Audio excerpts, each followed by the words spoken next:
শিশুদের fixed dose combination ওষুধে নিষেধাজ্ঞা, দেশ জুড়ে 4 বছরের নিচে শিশুদের ওষুধে কড়াকড়ি। আরো ডিটেল জানাবে অভিজিৎ রয়েছে আমার সঙ্গে। অভিজিৎ। প্রিয়াঙ্কা, দেশ জুড়ে 4 বছরের নিচে যে সমস্ত শিশুরা রয়েছে তাদের ক্ষেত্রে ফিক্সড ডোজ কম্বিনেশন ওষুধ ব্যবহার করতে নিষেধাজ্ঞা জারি করলো কেন্দ্রীয় স্বাস্থ্য মন্ত্রক। 4 বছরের কম বয়সী শিশুদের ক্ষেত্রে সর্দি, কাশি, ঠান্ডা লাগা এবং অ্যালার্জি আটকানোর ফিক্সড ডোজ কম্বিনেশন ওষুধ সম্পূর্ণভাবে নিষিদ্ধ করা হলো। অর্থাৎ এখন থেকে দেশ জুড়ে ক্লোফেনিরামাইল মালাইট এবং ফেনিলিফ্রাইন হাইড্রোক্লোরাইডের ফিক্সড ডোজ কম্বিনেশন ওষুধ 4 বছরের নিচে শিশুদের কোনোভাবেই দেওয়া যাবে না। এবং এই সমস্ত ওষুধের মধ্যে কিন্তু অত্যন্ত জনপ্রিয় সমস্ত ওষুধ রয়েছে, যেমন অ্যাসকোরিল ফ্লু, একদম ব্র্যান্ড নেমে, ম্যাক্সট্রা সিরাপ, টি-মিনিট সিরাপ, সিরারেস্ট এএফ নিউ সিরাপ, এগুলো যে কোনো শিশুদের একদম 1 বছর থেকে 4 বছরের বয়সী শিশুদের ক্ষেত্রে প্রায় সমস্ত চিকিৎসকই এই সর্দি, কাশি, ঠান্ডা লাগার ক্ষেত্রে সমস্ত চিকিৎসক এই ওষুধগুলো প্রেসক্রাইব করে। এবং এই ওষুধগুলোর ক্ষেত্রে প্রিয়াঙ্কা বলা হচ্ছে যে এগুলো আদৌ সঠিক মানের হচ্ছে না এবং এগুলো শিশুদের ক্ষেত্রে বিরূপ প্রতিক্রিয়া হতে পারে। সেই কারণেই 4 বছরের নিচে শিশুদের ক্ষেত্রে এগুলো নিষিদ্ধ করা হচ্ছে। এবং এখন থেকে ওষুধের সিরাপের বোতলে যেন লেখা থাকে যে কোনোভাবেই এগুলো বিক্রি করা যাবে না 4 বছরের নিচে শিশুদের ক্ষেত্রে। ধন্যবাদ অভিজিৎ। পুরীর মতো দীঘার মন্দিরেও 4টি দুয়ার থাকছে। মূল ফটক দিয়ে ঢোকার পর প্রথমেই পড়বে অরুণ স্তম্ভ, আর অরুণ স্তম্ভের ঠিক পরেই রয়েছে সিংহদুয়ার। সিংহদুয়ারের ঠিক উল্টো দিকে ব্যাঘ্র দুয়ার। আর আজ দীঘায় পৌঁছলেন মুখ্যমন্ত্রী মমতা বন্দ্যোপাধ্যায়। খতিয়ে দেখলেন দীঘার জগন্নাথ মন্দিরের একেবারে শেষ মুহূর্তের প্রস্তুতি। সমস্ত কিছুই তিনি খুঁটিনাটি খুঁটিয়ে দেখলেন। দীঘার আকাশে বাতাসে উৎসবের মেজাজ, ভাসছে মাঙ্গলিক সুর। বুধবার অর্থাৎ অক্ষয় তৃতীয়ার দিন জগন্নাথ মন্দিরের উদ্বোধন, তার জন্যই এত আয়োজন। আজ দুপুরে এই হেলিকপ্টারে দীঘা পৌঁছেছিলেন মমতা বন্দ্যোপাধ্যায়। সেখানে পৌঁছে তিনি সম্প্রীতির বার্তা দেন।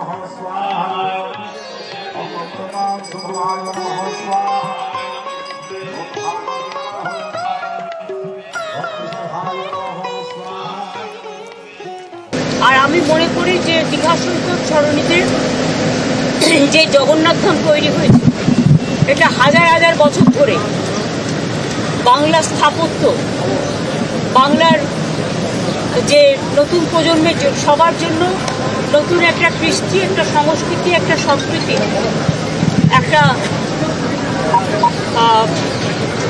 মিলিত হওয়ার, এইসব মিলিয়ে মিশিয়ে আমার মনে হয় যারা কাজটা করেছে খুব ভালো করেছে। দীঘা থেকে সরাসরি রয়েছে প্রতিনিধি আবির। আবির, আগামীকাল মহাযজ্ঞ অর্থাৎ মঙ্গলে মহাযজ্ঞ, বুধবার অক্ষয় তৃতীয়ার দিন দীঘায় জগন্নাথ মন্দিরের উদ্বোধন। দূর দূরান্ত থেকে দর্শনার্থীরা আসবেন। মুখ্যমন্ত্রী আজ দুপুরেই পৌঁছে গেলেন, সম্প্রীতির বার্তা দিলেন। সব মিলিয়ে শেষ মুহূর্তের ছবিটা এবং একই সঙ্গে জানার চেষ্টা করব নিরাপত্তা জোরদার করা হয়েছে, নিরাপত্তার ছবিটা।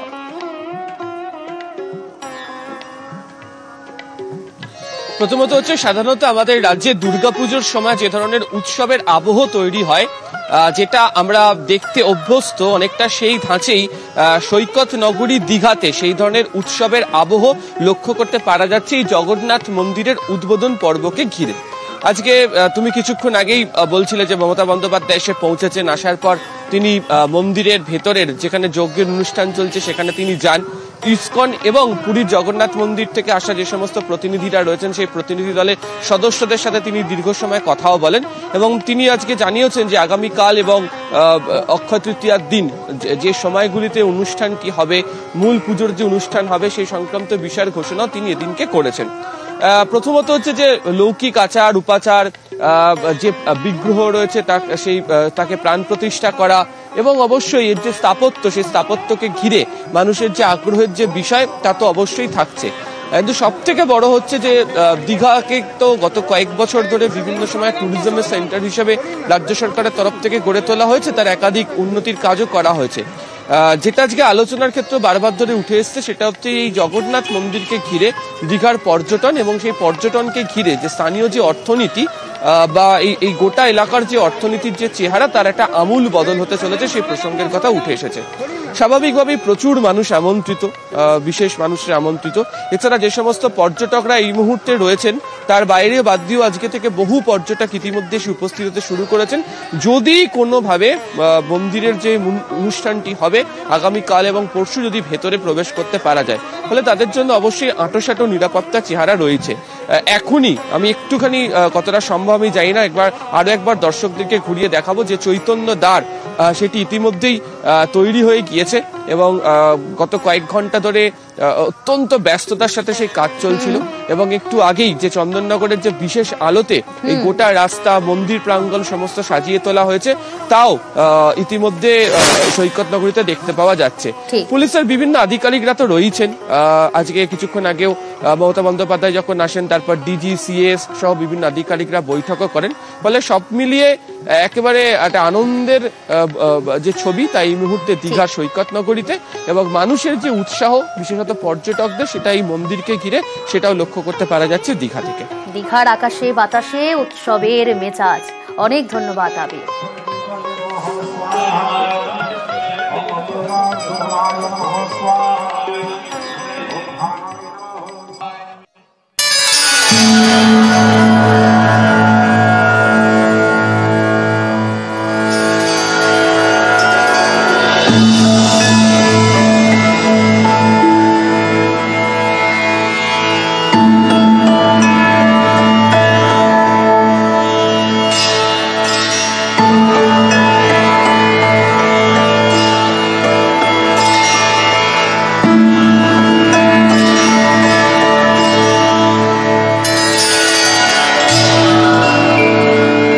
পর্যন্ত প্রায় 250 কোটি টাকা খরচা করেছি। আরও হয়তো কিছু খরচা করতে হবে, কারণ মাসির বাড়ির ওদিকটাও আমাদের আরেকটু ডেভেলপ করতে হবে। পুজো টুজো দেওয়ার জন্য যে অ্যারেঞ্জমেন্ট, তার জন্য অনেকগুলো ঘর তৈরি করে দেওয়া হবে। মার্বেলের মূর্তি অলরেডি তৈরি হয়ে গেছে, জগন্নাথ, বলরাম, সুভদ্রা। নিম কাঠের মূর্তিটা তৈরি হচ্ছে, অক্ষয় তৃতীয়ার দিন এটা উদ্বোধন হবে এবং এবারে প্রথম রথযাত্রা হবে। আমরা করছি ওটা এপ্রিলে, 30শে এপ্রিল।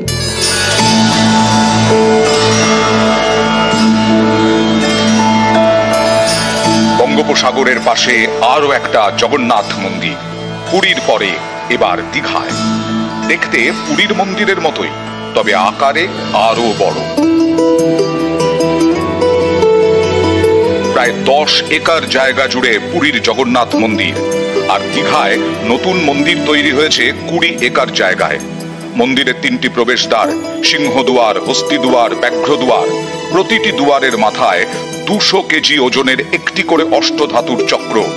মূল মন্দিরের ওপরে নীল চক্র, ওজন 1.5 টন, উচ্চতা 23 ফুট। মন্দিরে ঢোকার রাস্তায় রয়েছে 22টি পিলারের রোড শেড। এই রোড শেডের দুপাশে 6টি বাতিস্তম্ভ। দীঘার জগন্নাথ মন্দিরে রয়েছে গ্রানাইট পাথরের তৈরি 10 ফুট উচ্চতার অরুণ স্তম্ভ। রাজস্থানের বংশী পাহাড়ের বেলে পাথরে তৈরি করা হয়েছে এই জগন্নাথ মন্দির। মন্দির নির্মাণে রাজস্থান থেকে আসেন 400 শ্রমিক। এছাড়া 7 জন ইঞ্জিনিয়ার এই নির্মাণ কাজে জড়িত ছিলেন। বুধবার অক্ষয় তৃতীয়া। দীঘায় এই জগন্নাথ মন্দিরের উদ্বোধন করবেন মুখ্যমন্ত্রী। মঙ্গলবার যজ্ঞ। এই মন্দির উদ্বোধন ঘিরে সেজে উঠেছে দীঘা। মানুষের উৎসাহ আছে, উদ্দীপনা আছে, এটা খুব ভালো জিনিস। তো সবাই আসুন, খুব সুন্দরভাবে সুষ্ঠুভাবে যাতে এটা আমরা করতে পারি, সবার সহযোগিতা কামনা করছি। সৈকতের কাছেই বিশাল জগন্নাথ মন্দির। মন্দিরের এক পাশে দীঘা স্টেশন, আরেক পাশে জাতীয় সড়ক। কিছুটা এগোলেই ওড়িশা। উড়িষ্যার সঙ্গে জগন্নাথের সম্পর্ক কিন্তু ওতপ্রোত, এবং মেদিনীপুর জেলার সিংহভাগ মানুষ মাইশ্র সম্প্রদায়ের মানুষ, এবং এদের সঙ্গে উড়িষ্যার সম্পর্ক মানে অর্ধেক উড়িয়া অর্ধেক মিদনাপুর আমরা। অতএব এই জগন্নাথ, পুরীর জগন্নাথ, মাহেশের জগন্নাথ, গুপ্তিপাড়ার জগন্নাথ কিন্তু একই জগন্নাথ। সালটা 2018। ডিসেম্বর মাসে প্রশাসনিক বৈঠক করতে দীঘায় যান মুখ্যমন্ত্রী। সৈকতে পুরনো জগন্নাথ মন্দির দেখে বড় মন্দির তৈরির ঘোষণা করেন। সেই মতো দীঘা শঙ্করপুর ডেভেলপমেন্ট অথরিটির 20 একর জমি চিহ্নিত করা হয়। বরাদ্দ হয় 143 কোটি টাকা, যদিও এখন তা 250 কোটি ছাড়িয়ে গেছে। 2019-এ মন্দিরের কাজ শুরু হয়। করোনা এবং ঘূর্ণিঝড় ইয়াসের কারণে বেশ কিছুদিন মন্দির তৈরির কাজ বন্ধ ছিল। 2022-এর অক্ষয় তৃতীয়ার দিন মন্দিরের শিলান্যাস হয়। এবার 2025-এর অক্ষয় তৃতীয়ায় দীঘার জগন্নাথ মন্দিরের উদ্বোধন। সময় আগত, সামনেই মন্দির উদ্বোধন, আর সেই উপলক্ষে দীঘা সেজে উঠেছে।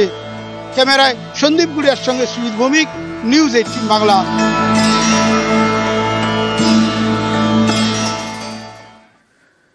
বুধবার জগন্নাথ মন্দিরের উদ্বোধন, আর চন্দননগরের আলোয় সেজেছে মন্দির চত্বর। আলোকশিল্পী চন্দননগরের জয়ন্ত দাস। কয়েক কিলোমিটার রাস্তা জুড়ে আলোর মালা। জগন্নাথ, বলরাম, সুভদ্রার আদলে আলোর নকশা। আলোর মাধ্যমে ফুটিয়ে তোলা হয়েছে ফুল, শঙ্খ। চন্দননগরের আলোকশিল্পী জয়ন্ত দাস, তার আলোকসজ্জায় সেজে উঠছে দীঘা। সোমনাথ রয়েছে আমার সঙ্গে। সোমনাথ, জগন্নাথের মূর্তি, জগন্নাথ মন্দিরের আলোকসজ্জায় এবার চন্দননগরের আলোকশিল্পী জয়ন্ত দাসের হাতে। কি বলছেন তিনি? হ্যাঁ দেখো, অক্ষয় তৃতীয়ার দিনই মুখ্যমন্ত্রী মমতা বন্দ্যোপাধ্যায় উদ্বোধন করছেন দীঘার জগন্নাথ মন্দির। এই তার আগেই প্রায় 18 তারিখ থেকে 18 এপ্রিলের থেকে পৌঁছে গেছে চন্দননগরে যে আলো হাব, সেই আলো হাবের শিল্পীরা তারা ওখানে গিয়ে পৌঁছেছে এবং প্রায় 250 জন শিল্পীরা ওখানে কাজ করছেন। আজকেও যে যিনি দায়িত্ব পেয়েছেন তিনি সেই শিল্পী আজকে কিছু কিছু আলো সেখানে নিয়ে পৌঁছেছে এবং শঙ্খ বিভিন্ন ধরনের জগন্নাথ দেব, বলরাম, সুভদ্রা বিভিন্ন ধরনের আলো দিয়ে সেখানে সাজিয়ে তুলেছে।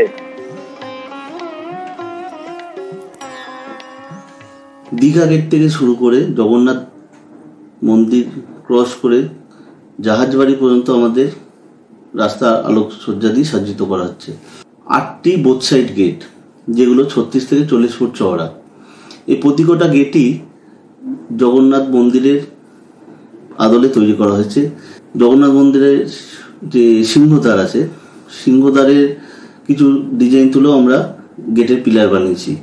এছাড়াও ধর্মচক্র বা মন্দিরের উপরের যে অংশটা, সেগুলো আমরা ইউজ করেছি গেটের মধ্যে। এদিকে বাঁকুড়ার ছাতনার পদ্ম এবং শুশুনিয়ার ধারার জল দীঘার জগন্নাথ মন্দিরে। সাদা ও লাল পদ্ম মিলিয়ে মোট 3003টি ফুল ও শুশুনিয়া পাহাড়ের পবিত্র জল নিয়ে দীঘায় গেলেন ছাতনার বহু পুণ্যার্থীরা।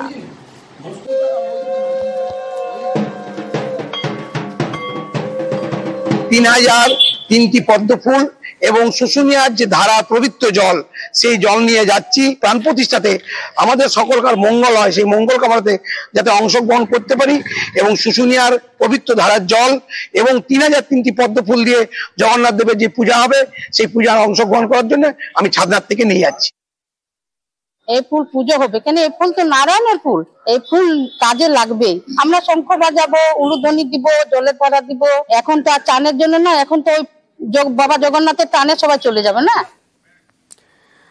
বুধবার অর্থাৎ অক্ষয় তৃতীয়ার দিন জগন্নাথ মন্দিরের উদ্বোধন, আর আজ থেকেই দীঘায় যান নিয়ন্ত্রণ করা হচ্ছে। যানজট এড়াতে ট্রাফিক নিয়ন্ত্রণের সিদ্ধান্ত। দীঘা গেট থেকে বিভিন্ন রুটে ঘুরিয়ে দেওয়া হবে গাড়ি। আরো ডিটেল জানাতে পারবে পঙ্কজ রয়েছে আমার সঙ্গে। পঙ্কজ, দেখো তুমি জানো যে আর কয়েকদিন বাদে, কিন্তু কয়েকদিন নয়, কয়েক ঘন্টা বাদে কিন্তু দীঘার জগন্নাথ মন্দিরের উদ্বোধন হবে। তার আগে থেকে বিভিন্ন মুখ্যমন্ত্রী মমতা বন্দ্যোপাধ্যায় বলেছিলেন যে 28 তারিখ থেকে দীঘার যে ঢোকার মুখে যে গেট রয়েছে, দীঘায় ঢোকার মুখে যে গেট রয়েছে, গেট দিয়ে ওল্ড দীঘা থেকে নিউ দীঘা যাওয়ার যে রাস্তা, সেখানে কোনো যান চলাচল হবে না। সেক্ষেত্রে সেই নিয়ম কিন্তু জগন্নাথ বহাল থাকবে, যেখানে আর সকাল থেকে কিন্তু একেবারে দীঘার গেট থেকে একেবারে ওল্ড দীঘার রাস্তা একেবারে বেশ।